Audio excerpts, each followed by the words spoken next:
Hi, everyone. Welcome to our latest Knowing Your Home workshop. My name is Ian Andrews. I'm with Lakewood Alive. We're thrilled that you're joining us tonight. We're going to get started here in just a few moments, but we're going to wait for people to join the webinar. So I'll be back with you in just a minute.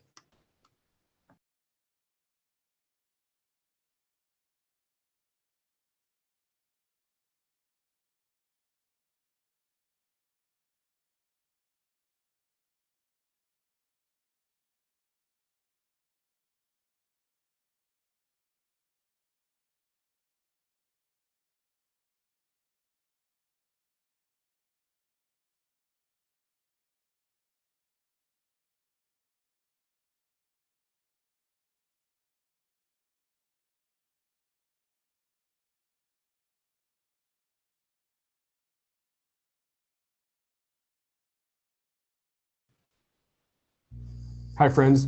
Ian Andrews back here with you. Thanks for joining us for the latest installment of the Knowing Your Home workshop series. We're going to wait for a few more moments for some people to join us and come into the room.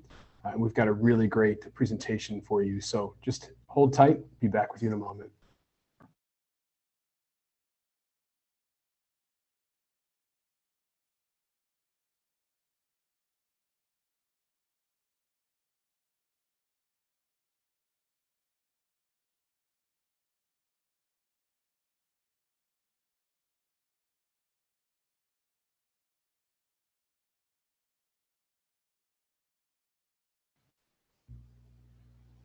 Hey, good evening, everyone. Ian Andrews here from Lakewood Alive. Thanks so much for joining us for the latest Know Your Home workshop series, window, wall, and door molding for older homes. We're really thrilled to have you joining us tonight. We are pleased to have Allison Urbanek, our Housing and Internal Operations Director, and Matt Clark, our Toolbox Coordinator, joining us. Before we dive in and go to Allison and Matt, we want to recognize the sponsors of the Knowing Your Home workshop series, the City of Lakewood, Cleveland Lumber, First Federal Lakewood, and Lakewood Public Library. We appreciate their generosity and support that allow us to bring all these wonderful workshops to you. So without further ado, real quick, we'd like to take questions throughout. So please go ahead and type your questions into the Q&A thought bubble. We'll be happy to ask them throughout the course of the evening. With that, I'm going to turn over to Allison Urbanek, our Housing and Internal Operations Director. Allison, go right ahead. Well, thanks, Ian, so much, and thanks to all of you for joining us today. We are here for our Knowing Your Home workshop series, and this is the first time we are doing this workshop, and it's all about moldings, trim, window, and door moldings. I'm very excited. I know you are too. I'm super pumped. Yes, and so we are going to be talking about historic molding, what makes our homes great, as well as more modern moldings, how to repair them, how to replace them, how to get tricky pieces out, maybe ones that have been glued on or stuck. So Matt really has a ton of knowledge that he's going to share with us today. We're excited to have him. As Ian mentioned, Matt is our Toolbox Coordinator. He also works with residents in the community dealing with their housing needs. So Matt is very well versed, has a ton of knowledge.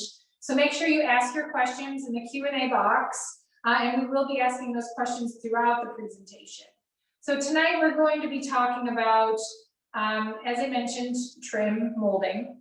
We're going to start with damaged molding, kind of how to identify it, how to remove it, how to take out pieces so you don't have to remove large pieces of trim. And then we're going to go into installing new trim, some tips and tricks. And then maybe some very damaged, really hard to do projects we'll talk about. And then at the end, we're going to talk about ways that you can make your own trim using a router, make some unique and creative designs that will fit your housing style. So we're super excited. And this is going to be a hands-on workshop. You can see we're at HQ, Lakewood Alive's office. Very exciting. You'll get to see behind the scenes. And this is our storage area. We get very creative.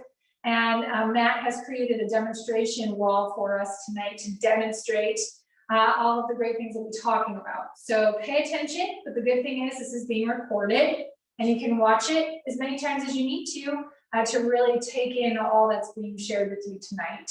So I'm going to now flip to the other side of the camera and we are going to jump right in. And again, please ask questions, share stories, anything, tips, tricks you've learned throughout the process. We'd love to share those with our other participants.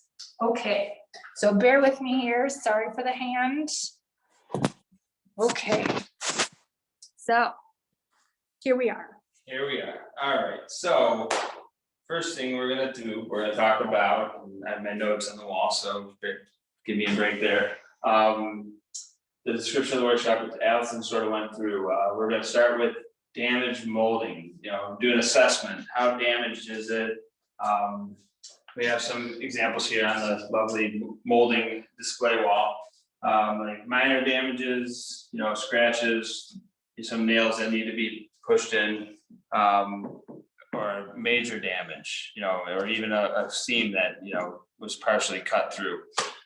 Repairing that and dealing with that is really easy, even with old, like antique, original to your house molding. We have a lot of that in Lakewood, because the houses are so old. So the first thing we want to do, if you have a small ding, or something, or scratch or something that is in your molding, you can use just a simple putty knife, plastic scraper, and some wood putty. Basically, you want to clean it up. You can use the knife to get any debris out of there, scraper. This may be a good time to do our daily warning about lead-based paint. Yeah, well, the disclaimer for every Know Your Home workshop in the beginning is safety first. If you think you're dealing with any lead-based paint, always wear a mask when you're sanding or cutting anything that is painted in your old home, because a lot of times it might not be the top layer, it might not be lead-based, but underneath that there might be a layer of paint or a stain, even if it's not painted, that could have some lead in it. Always wear safety glasses as well when you're dealing with anything that would create dust, sawdust, or like sanding or cutting wood. That's important. If you're using a loud tool, wear hearing protection as well. So, and gloves are always good too. And just the disclaimer, you can purchase lead testing kits at local hardware stores. They will turn pink if they identify lead-based paint. And always when you're sanding, it's smartest to do wet sanding, just spray it down a little bit to prevent the dust from spreading. And always do a proper cleaning after any work like this to ensure that any lead dust has been cleaned up. Okay. We can move on now. So yeah, just in simple scratches and nicks like this stuff, you just basically, you take your wood putty and work it into the scratch until it fills it up. And you want to let that sit for, you know, probably at least 8 to 10 hours. A day is usually a good period to let it sit. And then take a little bit of sandpaper, clean up the excess wood putty gently, and then just repaint it. Another real easy solution is painter's caulk interior. You're just gonna give it a little squeeze. And also if you're not, I'm horrible at caulking, but so if you're like me, then you can put a lot on there. And then I always use a putty knife and clean it up like that. And you can use the excess of that as well. These nails that are sticking out because it was poor craftsmanship on purpose, are really easy to take care of. Excuse me.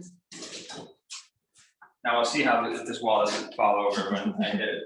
But we're using just a finish hammer, so it's got a flat, smooth head on it, and this is a nail set. Basically, it's a little pin with a groove on the end that will hold on to the nail, so you can get the nail and punch it in until it's all the way in. So it creates, instead of hitting the hammer and causing possibly more damage like I just did, this just hits the head of the nail and recesses it so that you can take your little bit of caulk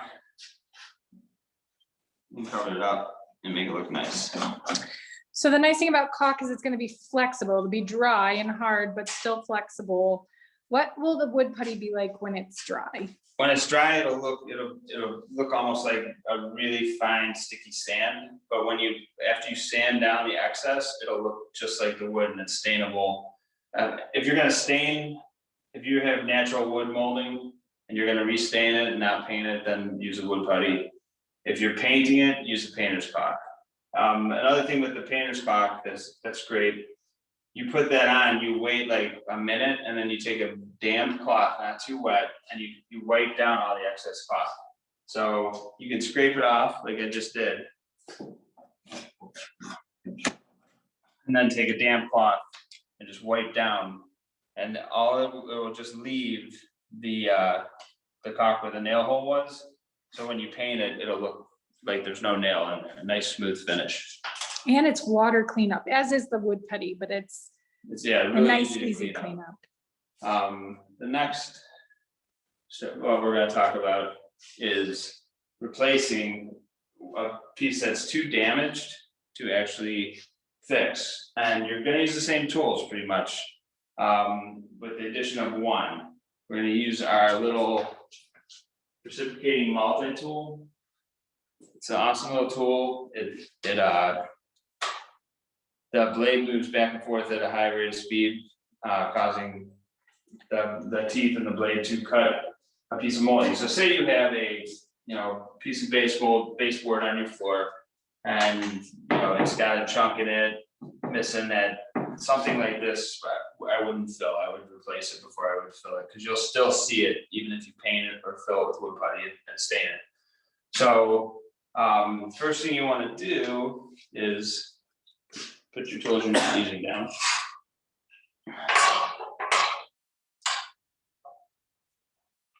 So we're going to use a reciprocating tool, a hammer, the nail set.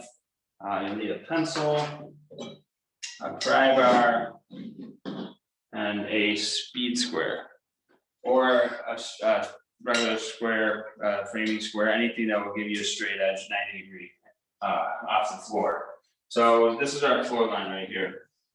So I've already made this line and cut just to make it easier on me. But imagine that's not there. This damaged piece runs there to there. You want to cut out just the damaged piece. So first thing you do is you take your speed square, you make your line.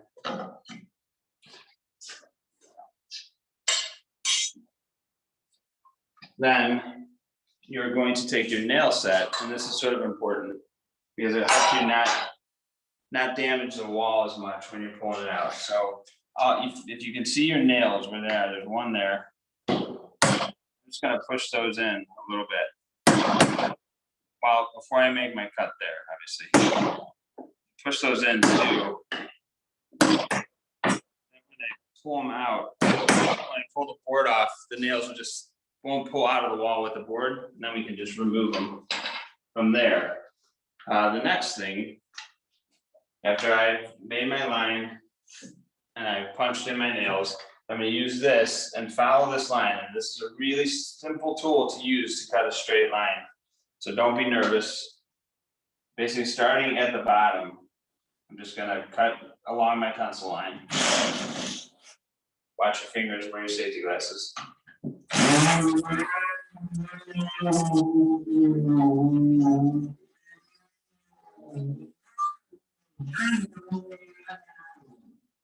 Now it's going to take a little longer than that, obviously, but I already did it.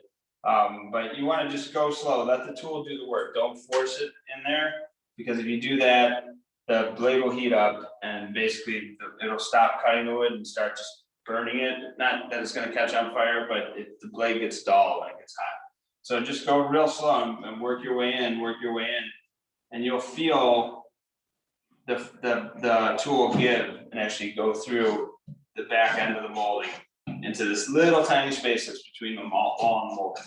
So working your way up, pushing it little by little, eventually you'll have it free, and you'll feel it because you punch the nails through. You'll feel it start to move a little bit, unless there's adhesive behind there. That might not make it so easy, but this trick will definitely help loosen it up. So you always want to work from the top, obviously not from the floor, because you can damage your floor. And if you are loose, or even if you're not loose, you can, if you're loose, just take a pry bar and get behind it, slowly working down. trying not to pry too hard against your plaster or your drywall, you'll see it start to come. I mean, if it's fighting you a little bit because there's adhesive, use your hammer to gently work it down there. You can take painter's tape, blue painter's tape, and take your wall off first to prevent it from marring the wall at all. Or even a piece of cardboard would work behind there.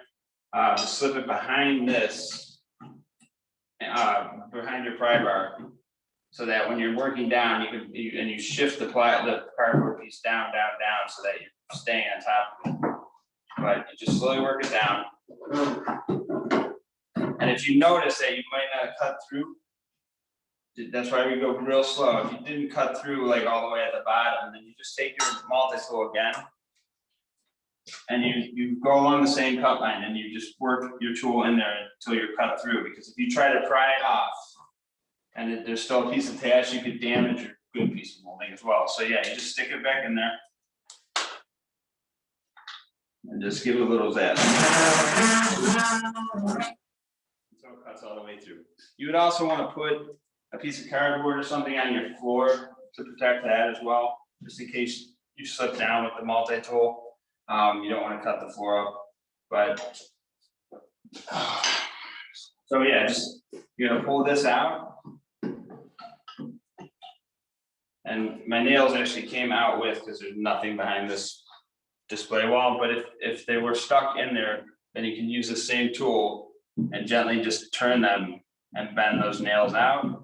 Or you can use a pair of side cutters that would just clip them off, which is effective as well. So get rid of your piece, be careful if you have nails sticking out, so that goes in the garbage.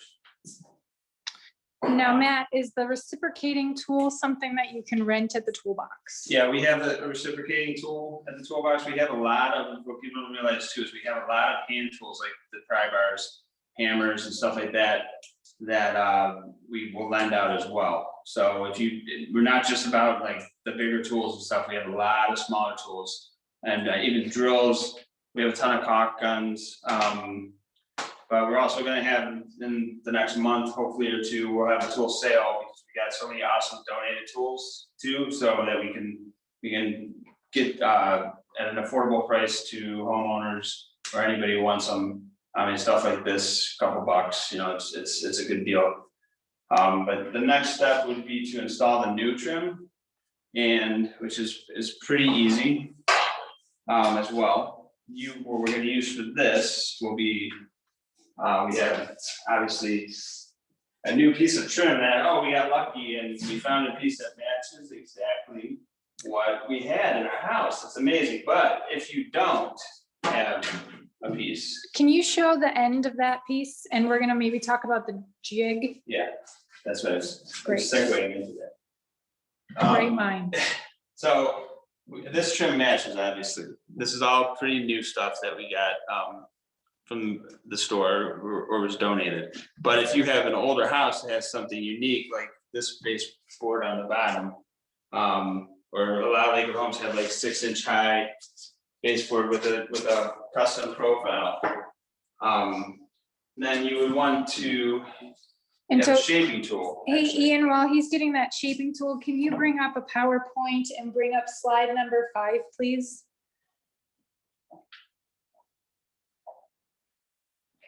So yeah, if you look at our slide number 5 on the PowerPoint that should be up on your screen right now, it shows a bunch of different types of baseboard molding in different shapes.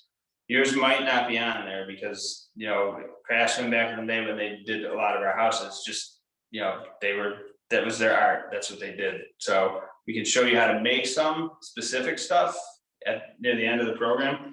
But if you want to go to Cleveland Lumber or any lumber yard and see if they can make it for you too, or if they have something there, then this little shaping tool, contour jig, it's called a million different things. Allison and I were talking about it. We both called it 5 different things. So it's really easy to use. We call it a guide or a jig. So you just take, it's a bunch of little wires.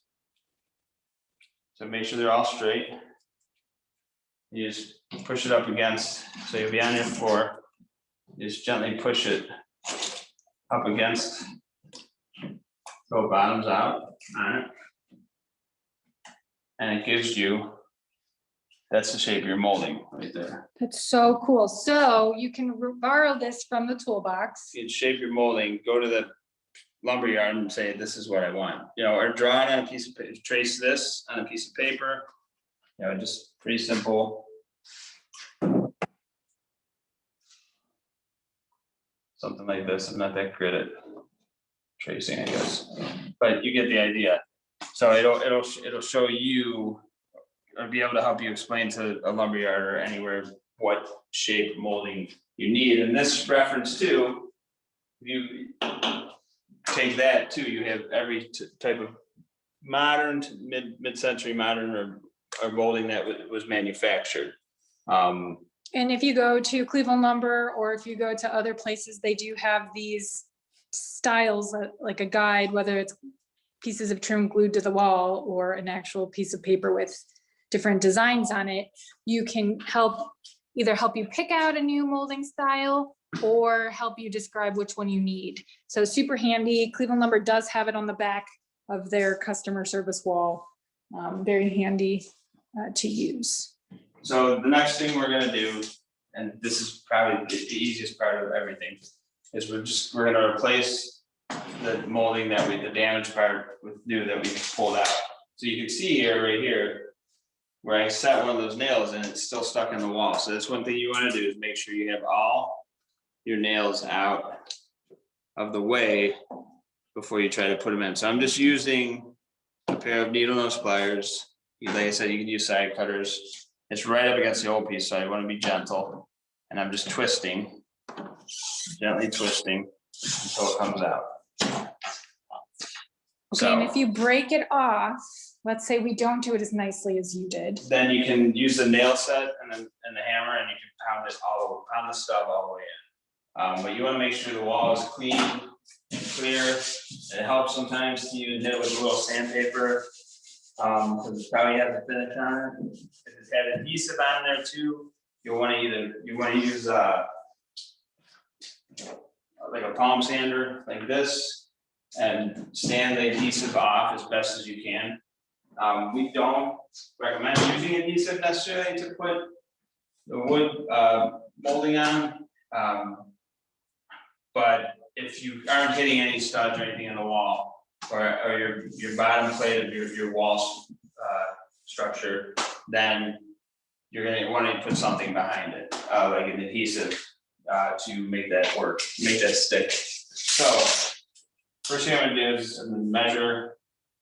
It's 12 inches for our new piece, and then I'm gonna take our new molding. And another tip is, like this came from the store, primed with a coat of primer on it already. So one thing to remember, makes it a lot easier. If you prime it and paint it before you put it on the wall, that helps. And then all you'll have to do is touch up where you nail it in, or any scuffs or anything that come from install. But whenever installing a lot of molding, always put it up on sawhorses and paint everything first. And they do have trim paint, which is delightful and glossy. So and it does. off easy, right? Yes, yeah, that gloss is great for dog hair, personally, and that's what my life is, dog hair, So got my pencil, I have my tape measure, I know it's 12 inches. I'm gonna grab my handy dandy speed square, and we're gonna come over here to our next tool. This is our compound miter saw. which is also rentable from the toolbox. This was a very generous donation from one of our lovely residents. So first thing, I'm gonna measure my piece, 12 inches, make a little mark. Using my speed square again. It's got a little lip on it so that you can hook it on the bottom flat surface of your material. Would you say that a speed square is good for everyone to purchase and have? Yeah, I mean, if I think of whenever I go to a hardware store or a lumberyard, things I walk out of that store with are pencils, speed squares, and tape measures. because it's, when you're doing a project around your house, you always need to measure something, you always need to write it down, and you always need to draw a straight line pretty much every time. So yeah, they're inexpensive tools that, you know, get a little toolbox and keep those in there. You know, it's something you will always use. But if you're not into it, you don't want to buy it, we have that too, that you can borrow from the toolbox. So I did my line. Molding out, I'm on a flat, secure work surface. This table is heavy duty. So I'm gonna line up my edge with the blade of the saw. You wanna make sure the side you pulled from on the measurement is opposite where you cut. So you wanna cut on the opposite side of your line. So a lot of times what I do too is I take my pencil, after I measure, draw my line, I draw an X on the side that I want the blade to be on. Watch your hands, make sure you're on it, it's flat. You need to have a friend or somebody hold the other end to keep it level. That's important because if the material rises up, then it could bind on the blade, and the material will come flying at you. And I know that from experience, trying to cut a warped piece of wood with the same particular saw, and I looked like Harry Potter. Luckily, I was wearing my safety glasses, and it didn't hit my eye.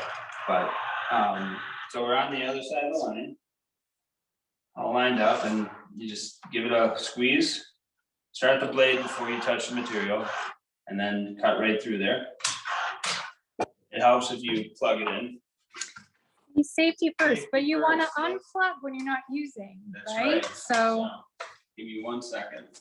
Okay, we're gonna take a quick step back here to open the door because it's warm in our office area. So sorry for the bad camera angle.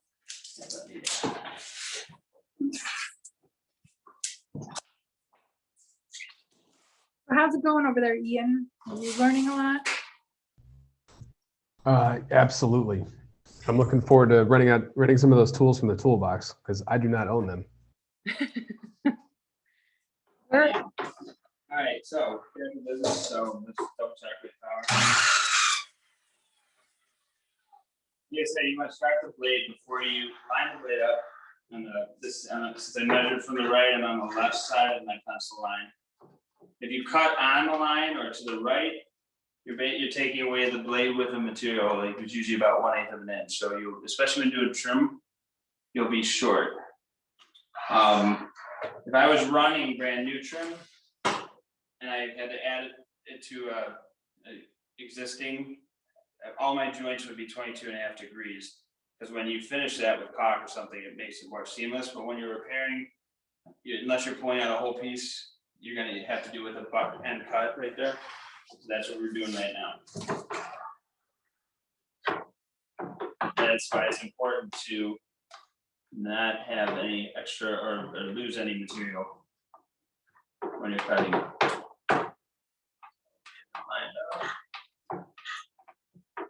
Perfection. It is, you know, Perfection at work. I'm film right now. If this is my house, I'd be just willy-nilly. You would have cut 6 pieces by That's now. right. All right, I'm gonna turn the blade on, cut it, and then we'll nail it in.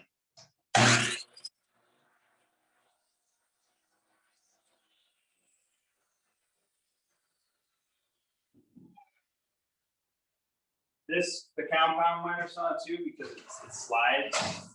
It's great for a lot of the older homes that we have, because if you have the tall trim or the tall baseboards or big pieces of crown molding, this saw will cut those extra lengths. I mean, it can cut up to like 12 inches of material. Also, because it does have a compounding effect. You can make your 22.5 and your 45 degree cuts, which when we talk about install, I'll show you guys how that works. So here's my piece. I want to So make that's sure, flat because we're putting it. because it's a butt end, yeah. Butt end. That's a technical term. It is. Butt end. So next tool we're going to use for this, for the install part of this repair is this. It's just a simple finish nailer. There's 2-inch finish nails in there. and show you what they look like. There's this little sleeve. So real simple, 16 gauge. If you are doing a small section like this and you don't want to rent a dragger compressor and air hose and everything around your house, another great solution is the trim screw. These are 2-inch trim screws. It's got a little star head on it. That takes a bit that looks like that. So this is a little impact driver. That's great for that as well. The trim screws also work if you put in some trim and just your finished nails aren't biting. A lot of our houses have drywall over plaster and lath because of repairs to the walls that people made over the years. And even a 2-inch finished nail will go through all the material, but it actually pushes on the lath instead of penetrating the lath. The screw will grab and pull on it. So doing a lot of work, it's a lot easier to do with the finish nailer than pushing a screw in.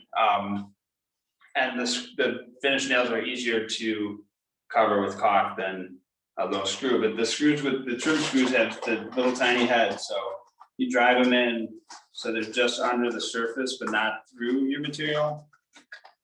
And so like it would be, when you drive it in, it would be just under there. Then you can fill that with caulk as well.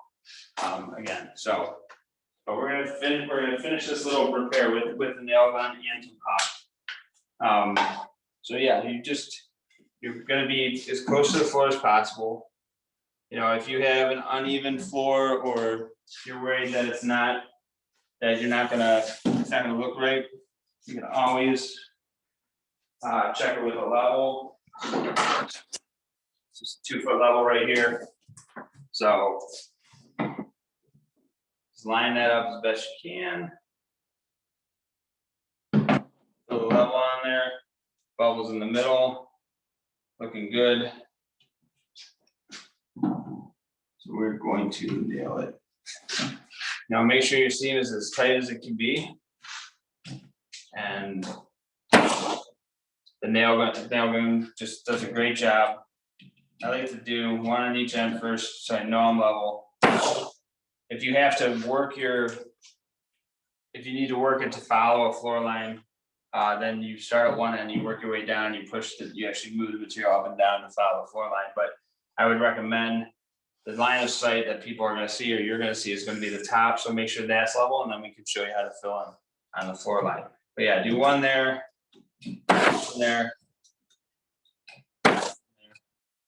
one there. It's nice and secure. And then the next step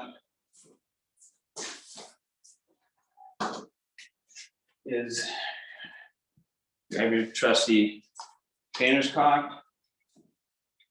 You're going to use that to fill in your seam.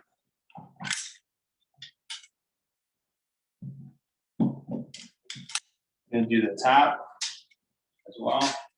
And that's if you have painted trim, use this. If you're using stain trim, you'll want to get a clear silicone or interior, or depending on the color of your wall, because you can paint the caulk the same color of your wall if you're staining your trim instead of painting it. Just use that. So and have a bucket of water and a rag ready, which we don't right now, but we're low budget today. Just use this little plastic putty knife, fill in your nail holes, and fill in your seam.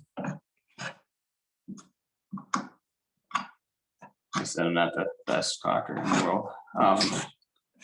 I pride myself on my caulking. See, you should have done this part. So yeah, and then you let that dry for a little bit, and you always use your finger to do the top. So I actually just did this at home during the pandemic because I ordered a couch and it decided to not come for 8 months. And I threw out an old couch that gave me a lot of extra space and decided my trim work needed some help. And I went through and did this caulking and filling in nail holes, And let me tell you, it makes a world of difference. Everything just looks so fresh and finished. I really feel like it was a project that felt very worthwhile and gave the room a really nice, refreshing feel. Thank you for sharing, Allison. You're welcome, Matt. That's what I do with these. I tell a lot about my personal experience. So, me too. So we have this. We'll let that dry a little bit and then wipe it down with a damp cloth again, and then paint it, stain it, whatever you were gonna do. Whatever you need to do to make it match this. And really, I mean, once you get a coat of paint on there and get the caulk wiped up, and if you let the caulk dry too much, it's just. You can sand it off, you can take a razor blade and scrape it off and then just re-caulk it and repaint it, and you won't even know. It's really, really easy to repair. So Great. That's our trim repair, a replacement. So we're gonna move on to sort of a little bit of what we did there, attaching the molding, a new molding attachment, basically using like we did there, the same process would be what you would do if you were attaching new molding like I did on this window and this door. Up above, crown molding, same thing. And down below, the baseboard, which is a 2-piece mold. So this is actually the same molding right here with a piece of this shoe. So Ian, if you could please bring up slide number 6. So could you show us again, Matt, that shoe? This is a shoe. I mean, it could also be a stop bead. A lot of times building out your own molding, you will use a piece of 1x4.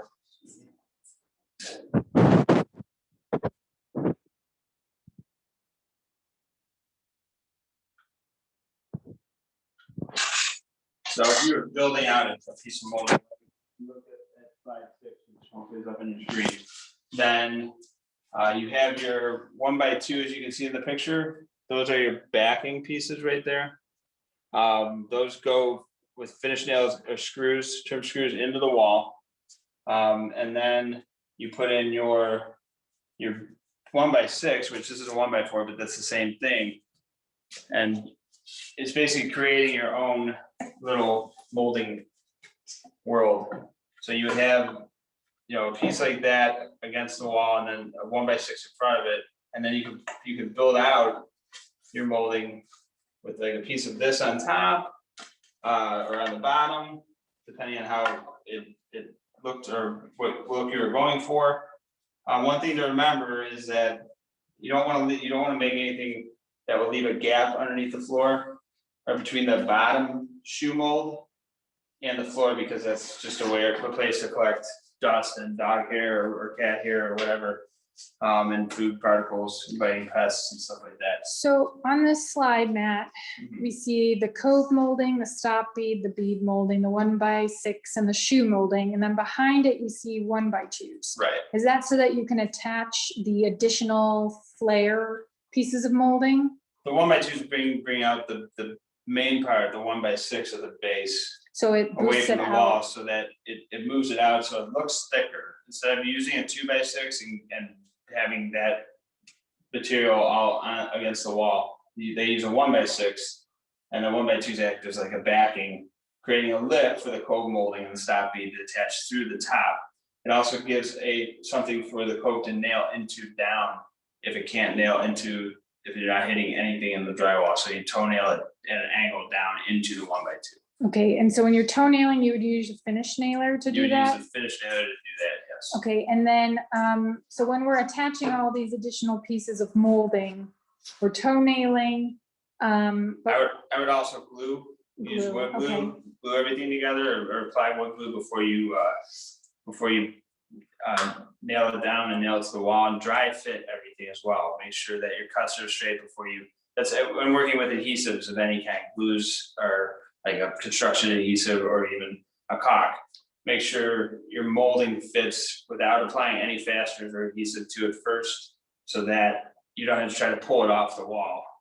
you know, a dry fit for anything is always a good thing, so. And I'm guessing, just as we would do with repairing, we would paint all of these pieces before we Paint put them everything, together. yeah.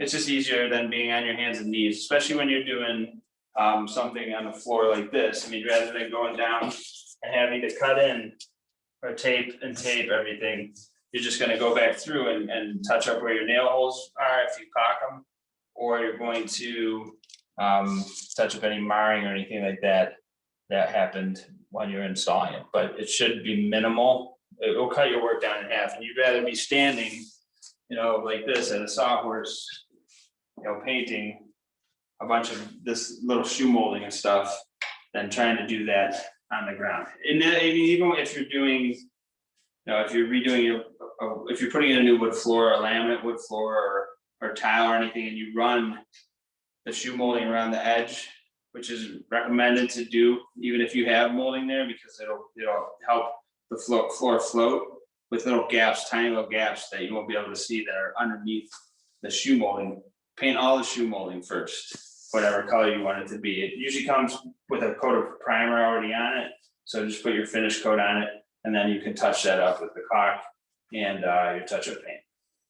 Okay, cool. So should we just show the slide of our different styles, the historic molding right now, or do we want to? We can go to, you know, show that slide 4, Ian, if you could, and talk about that a little bit. And maybe slide 2 after that. Yeah, because those are all the proper molding names and the historical stuff. And then we can talk about, you know, what we did installing this stuff. So the slide that you see here, you know, is historic different types of molding. You'll see the door molding, you'll see the chair rail molding, the floor molding, as well as crown at the very top. And you will see a lot of this in Lakewood homes. I would say all homes, you know, whether it's in Birdtown or on Lake Avenue, our homes were built by true craftsmen and really cared about the style. So they really tried hard to put beautiful details on. So if you have that, there are ways for you to repair it or recreate it or take it through to different rooms. So, you know, make sure to do a little research on your molding before you start ripping everything out. I've seen far too many homes, people walk in, they don't have the patience. So they just rip everything out and then put in the new. But our homes, we're very fortunate to have amazing, historic, beautiful, detailed homes. Ian, if we could move to number 2, please.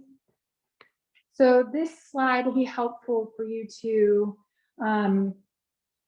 know proper terms for your moldings.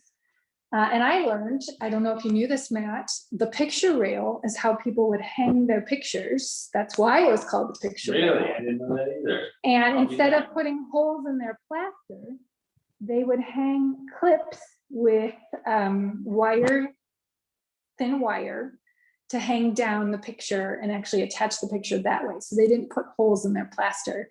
They attached a picture rail. And actually Lauren, those of you know my best friend Lauren, her house. This is a happy slide to help you find and name proper types of trim for your home when you're going in. Chair rail, the door casings, cornice. Crown molding, plinth block, baseboard, base cap, all that stuff. Yeah, so this is a very helpful slide. And if you, I mean, this, even taking one of these slides, you know, printouts to a store or to a lumberyard and saying, I need this cap or cornice or this shaft, or, you know, that I'm putting in chair rail, I want it to look like this, you know, always go and prepared, and you won't have to go back like 20 times. I've learned that. So I write everything down and I take my phone and I take pictures of what I want, so I can, if I don't need to ask somebody, then at least I know what I'm looking at. So it's always good to do it that way. Anything else? I think we're all set with the slides for the moment. Yeah. Okay, and now we're going to go into. You just talk real quick.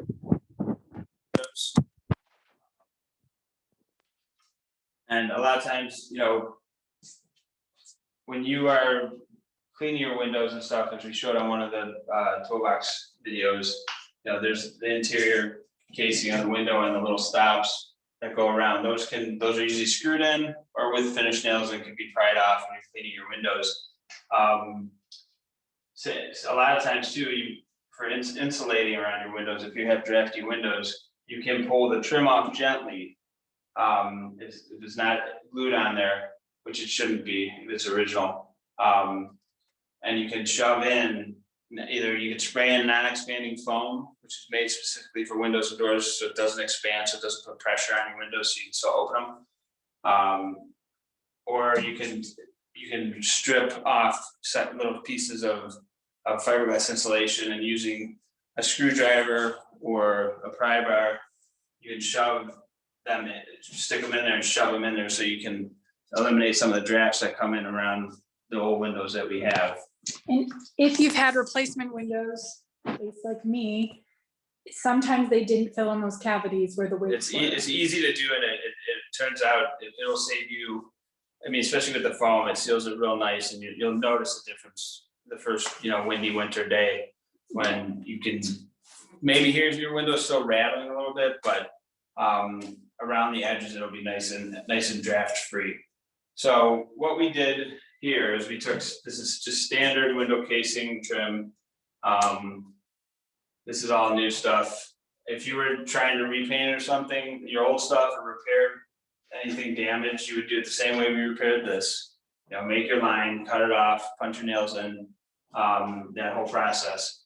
But when you're installing new, again, paint it first, and it's pretty simple. It's pretty much like doing this, but we're gonna use some angles. First thing, obviously, you want to do, which I find is the easiest, is you have your speed square. I got a pencil somewhere. So you're going to measure, because you're going to be cutting at an angle, and this is, I'm not really a math guy, but so this was when I first started doing this years and years ago. It was hard for me to get the angles down. These saws make it way easier because they would set the angle for you, but measuring the inside and the outside of the short and long is important as well.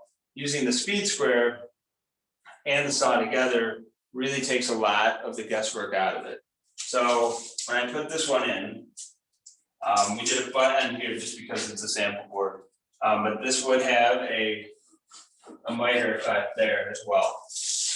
First thing you want to do is measure your inside or your short, which is 22 3/4 on this one. And what I would do when working with the piece, I measure my short to short, and I mark it, and I mark the direction I want to cut on that.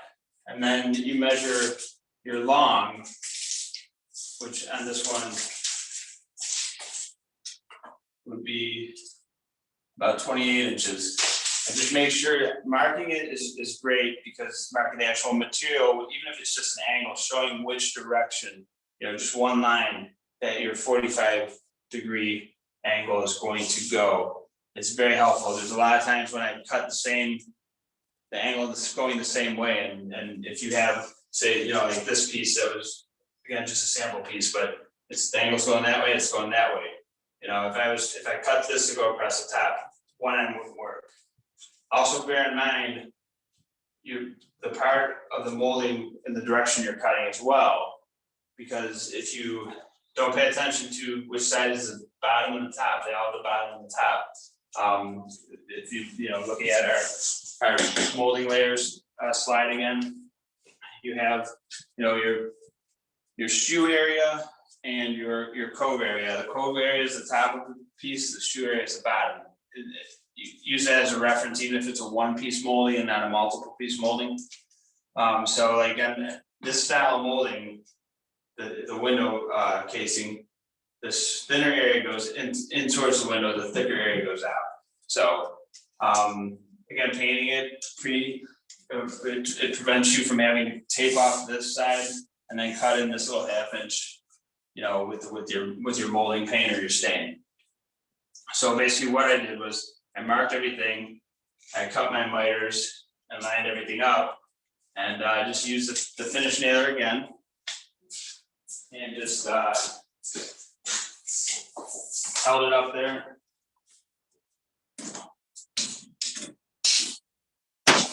Drove it in. Now you're not really gonna have a problem hitting a stud or hitting wood on when you do a door or a window, because the framing is right there. You know, when you're doing the floor, is where you'll run into a problem as you get up higher. You're gonna go right into drywall a lot of times. So like we said before, if you're hitting nothing and it's loose, and you're gonna have to either use some adhesive or a screw, or both would work, because when you apply the adhesive, it doesn't automatically stick, obviously. Everybody's used glue, Elmer's glue, it's the same principles. So the screw will actually hold it in place so the adhesive cures, creating a solid bond. So if you do keep missing with the screws or the finish nails, you can move to longer finish nails. Just be wary of when you're trying not to nail, like say you have an electrical outlet like right here. Just be wary, like, because your electrical could be running right down there. So if you're using a longer nail, especially with the knob and tube wiring and stuff that a lot of us have, you don't want to puncture that with the nail. It could create a short, which would trip your circuit breaker before it's caused any serious damage. But then you're talking about doing trim repair and drywall repair, to fix that outlet. So just generally speaking, stay on. You will have a stud on either this side or this side of your outlet. So if you give yourself a 6-inch berth around your outlet, nail here and nail here, then you should be pretty safe. If you're missing up top, you can always use a longer finish nail to go through the bottom of it and into the mud sill or sill plate. There's a bottom board that all the studs go into that rests on the subfloor of your house. That will always be down below there, and we'll give you a good connection. Like I said, like I did before, if you go in a zigzag pattern, try to go up and down and up and down. So that would be, windows and doors are pretty much the same, like I said. With the trim going around, there's casing and stuff we've talked about before on the inside of the doors with the stops, and same with the windows. That has to be put in before you get the trim, but other than hinges too, all the hardware should go in first as well. The trim should be pretty much the last thing you would do in any project involving replacing your windows, replacing your doors, or even flooring. If you don't have to take your base out, like we talked about, you can put your shoe molding in to cover the gaps in your floating floor, your tile, or even when somebody is doing carpeting, trim goes in after the carpeting goes in. That way, when the carpet installers are putting in are installing the carpet, there's a chance that they hit the wall. You can cover it with a piece of trim, and it's low enough, but it'll rest nicer on top of the carpet as well and look better. Great. I think that is a really great explanation about door and window trim. And again, the same would be for your door in terms of insulation. If you have some drafts going on, it would be a good time, if you're removing the molding, to check out the insulation as well. Okay, so now I think we're moving on to difficult jobs. Now, when we talk about extra layer and using longer material, so we sort of covered that with the trim screws again. So I think we're ready to talk about using the router and the different bits that are available. We have some at the toolbox, we don't have all, but you can purchase them at Cleveland Lumber or at Lakewood Hardware, or some of the big box places have them too. The quality of the bit is important because it depends on how much work you're doing and obviously the type of bit. But if you're creating a lot of trim, you'll want a bit that's a little more durable, more expensive. because it'll hold up. There's a lot of heat generated when that spins and cuts. And you don't, the last thing you want for safety's sake and for quality of craftsmanship is to have a dull bit, because it'll basically, instead of cutting the wood, it'll chew it. And you can actually end up with a problem like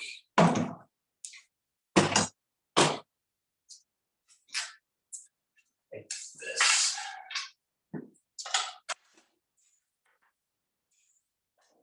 You see here, like would be if a dull router bit hit that edge. You know, and then you basically you ruin a couple inches of material. This is more, that's a nice clean cut. You also want to just hand sand it after you cut it to take away any little imperfections that either caused by the wood or the way the blade cut, or your own movement of it. It's an intimidating tool, but I help people do handrails with it, make their own handrails. It's a great tool for planing small wooden surfaces, and you know, a lot of different stuff. We have a couple different models at the toolbox. Like we have a mini router that's great for doing stuff like this trim. We have a larger router, fixed router that looks like this. It was made for doing trim and crafts and stuff like that. And then a plunge router, which is a little more heavy duty for doing a lot of different projects as well.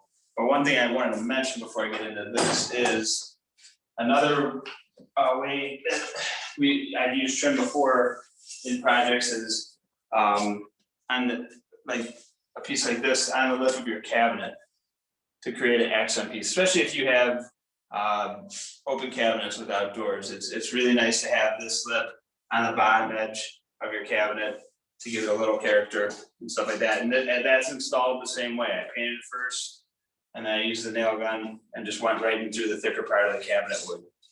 Okay, so before we hop into the router business, so you had mentioned that a router seems like it's an intimidating tool. Mm-hmm. So on a scale of 1 to 10, how difficult is it to make your own molding? If you get set up, and I mean, it depends. If you need to do it, and like if you're doing a 10 or 12 inch piece, I would say it's, you know, you can do it. You know, as long as it depends on the intricacies of what you have existing or what you're trying to match. Nowadays they have machines that pump out, you know, millions of feet of shoe mold every year, or every day, and you can buy it for probably cheaper than the time you would spend setting everything up. But if you're just doing a small piece, or you want to do something unique, then I would say it's, you know, if 10 is being the most difficult and 1 being the easiest, that's where we're looking at that. I would say, I mean, it's anywhere depending on your skill level and your, you know, motivation. It's anywhere from a 3 to 6. And something you could probably practice on, some old leftover wood. Yeah, I mean, it's always good to, you know, just like dry fitting, like I talked about before, it's always good to try something out first on a piece of scrap, just to get comfortable with it, because it is a powerful tool. If you don't use it safely, it could hurt you. So it's definitely like any saw or anything that cuts. It's, you know, it could be dangerous, but it's not something. I mean, they've been used for, you know, years and years and years by craftsmen. And if you have original trim in your house, it was probably made with a router, you know, or even a hand plane years and years ago.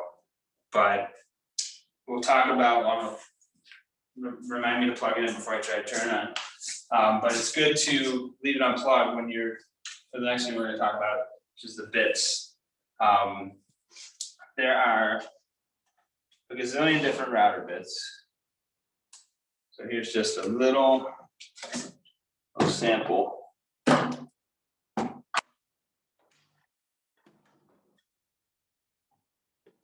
So you have a couple different parts of this fixed router. The bit being the cutting part, there's many different types of bits. There's bits with the main difference between as you can see, I don't know if you guys can see this or not, but each little bit in this case has a picture that shows the shape that you're cutting and has the size of the bit. The collet, which is part of this, that part basically right there on the router, comes in different sizes too. You can have, like, all these bits are 1/4-inch collet. So those are made for a 1/4-inch collet. So you're sticking that in there, we'll tighten it up. This is a 1/2 inch for a 1/2 inch collet, this tightening bolt. So make sure you buy the right bit for your router, if it's 1/4 inch or 1/2 inch. Our mini router at the toolbox is a 1/4 inch, our bigger router is too, but if you needed a specific type of bit that only came with a 1/2 inch shaft, then we could switch the collet out to make it work. But on the bits themselves, easier maybe to see it this way. Like this bit is basically called a round over. You can use it to mill a whole piece into a shoe mold type, or you could use it to round over the top of a piece of wood. It's really easy to use. You don't need a router table because it has a guide on it already but the guide will fit against the wood and keep the router from going too far into the wood. A bit like And this is a router table? no, that's just a sawhorse clamp. Okay, so what's a router table? Router table is a flat table with a fence that has the router basically attached underneath it. So the bit is the only thing that sticks up. So you would have a bit without a guide because your fence is acting as your guide. So the bit is the only thing that sticks up, and you run the wood, your piece of wood or material, along the edge of the fence, and the bit cuts it. And it's pretty safe. I mean, it's very safe. Not any safer than using the router itself, but it definitely has a less margin of error, I guess, if you use a router table because you have that fixed fence. But if you're doing a small section again of trim, repairing to match something unique, just using a fixed router is an easy way to go. Using a straight blade requires would require a router table or unguided blade with a fence, or a router sled that you can be used for planing surfaces with a wider, straighter bit. But what we're going to do today is we're going to use this little round over blade with the guide to hopefully round over the edge of this sample board. It's gonna look great. I believe it's gonna work. I tried it already, so hopefully it'll work out. And this is quite loud, so if you're doing a lot of this work, I would use hearing protection as well. And again, if it's painted wood, then that's a dust mask. You require safety glasses, clean safety glasses. So the router itself has a couple different pieces of parts, like this collar right here, the router deck. You can, depending on the thickness of your wood and the bit you're using, this little dial here will raise and lower the blade and the router deck. So you want it to be right, a bit like this with the guide, you want it to be right at the base of the router deck.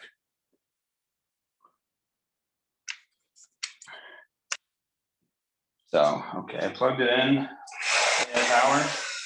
So basically, you just like the saw, you want to get in position, make sure that your cord's out of the way too.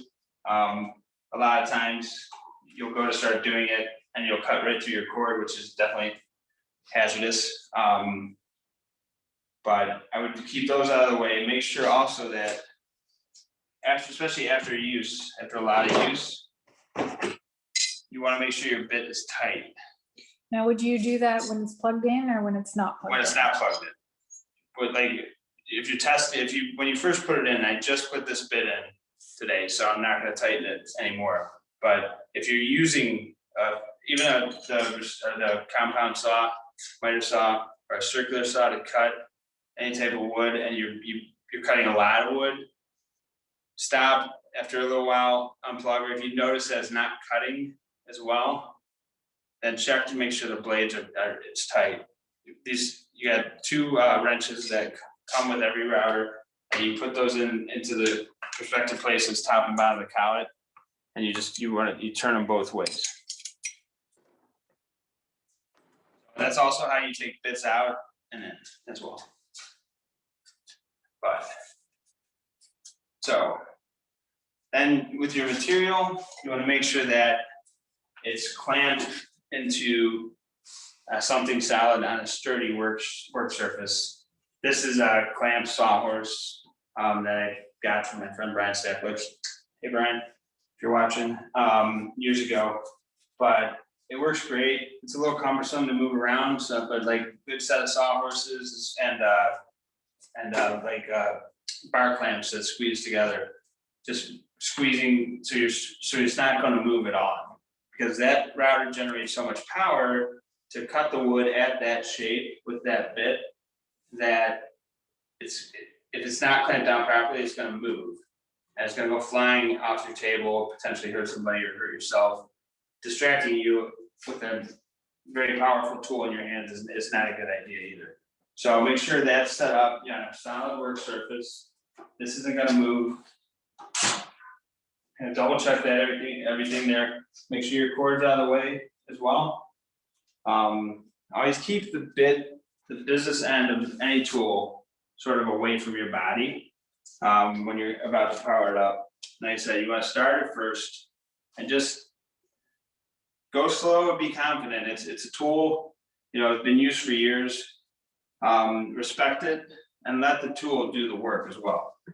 So right now I'm on the deck. I'm on the material with the router deck, but I don't have the blade near it, the bit near it. So you're gonna wanna start at the end.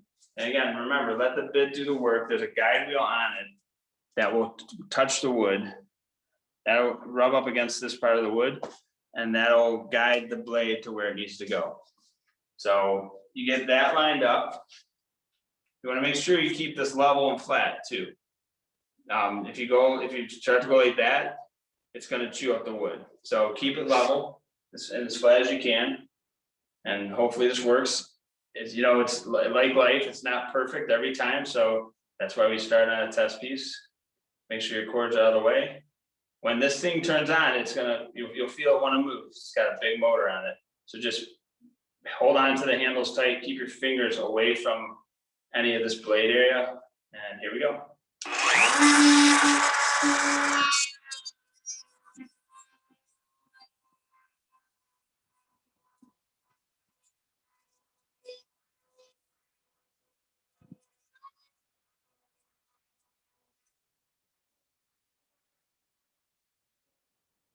I went nice and slow, extremely slow, and then I slowly backed off when I finished and turned it on. Made sure that I was always watching the blade, so keeping my hand near the switch. There's a little bit of residue on there from the top, so next time I go through this, I'm gonna bring the blade up a little bit more so I can get rid of that, but it's really minimal. I'm gonna setting that down, and when it's not in use, always unplug it. And try to keep the cords off the work surface floor or work area floor. I'm just gonna pull that off. So again, this was a scrap piece, but you have a nice finish there. So if I took this out of here, and you wanted to put this up against our wall or door or something like that, now you can put it up like this and have that nice finish. Before you install it, obviously, take a little piece of sandpaper, clean up some of the rough spots. You can always run because that's going exactly on a guide. So if you have a spot like this in the middle where you might have come off or you hit a knot in the wood, you can clean it up and then you can rerun the router on this following the same path. So I don't know if we're going to do this or not, but if we could run it on that line again, I'd love to see the difference. It's just gonna clean it up a little bit. So, but I don't think it's necessary. Okay, So I just sanding that down a little bit right there, sanding that edge down. And then any chips, I mean, just like the damaged molding, that if there's any little scratches or anything from the tooling or any marring, you can repair it. You can touch that up with caulk or wood putty. great. So, I mean, are there any questions, Ian, yet? No questions, Matt. Okay. How are we doing on time?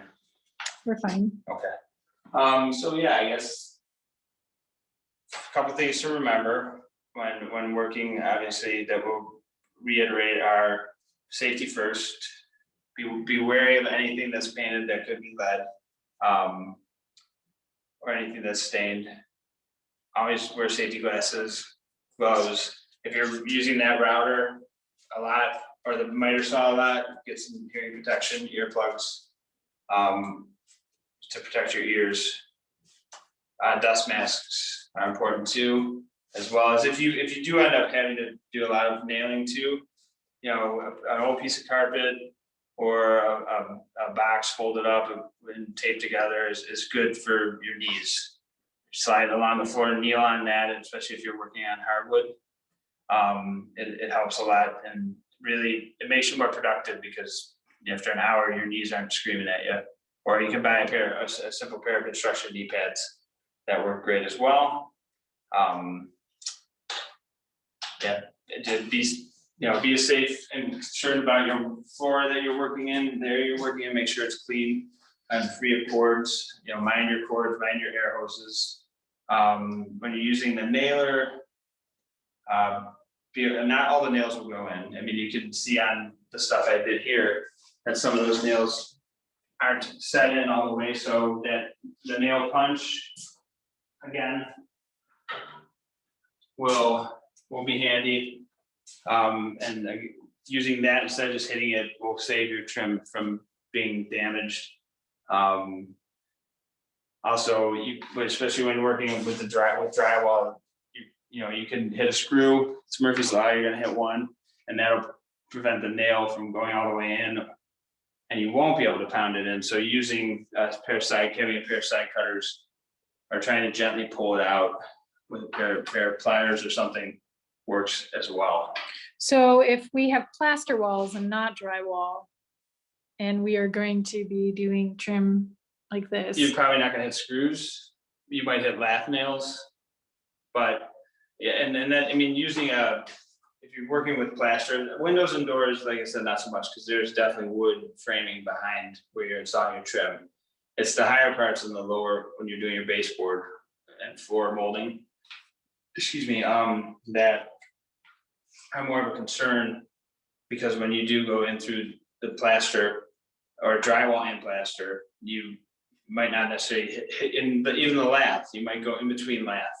So doing a pattern like that will help you hit wood lath, and if you use a long enough finish nail, like a 2-inch, inch and a half to 2-inch finish nail, then you're generally, and you only have plaster and lath, you're going to get into some lath, and that's more than enough to secure your baseboard. Or using an adhesive, if you feel like it's not as secure as you want it to be, then use an adhesive and the little trim screws. okay, great. All right, so I think we're nearing the end of our workshop here. We've covered everything that we have spelled out for this evening. If there's anything else, Ian, or anyone out there, please feel free to share some questions with us. We'd love to answer them for you. In the meantime, we do have our next workshop, and that's coming up a week from, well, 2 weeks from today, the 17th, of how to contract a repair with me. It's gonna be so exciting. I know, so exciting. It's one of my favorites to teach. So hopefully you'll join how to contract a repair on June 17th. And then Matt and I will be coming back in September And we're going to be using this amazing demonstration wall, which I'm so excited about. We're actually going to go on this side, and we're going to be doing interior painting and repairing walls. Plaster, we're going to try to do our best to demonstrate plaster and drywall repairs. So very exciting, more to come on that. Any questions, Ian? No questions, Allison. Wonderful. All right. Well, I think we're going to sign off for tonight then, but thank you all. I'm going to flip this camera around so you can see me. But thank you so much for your time tonight.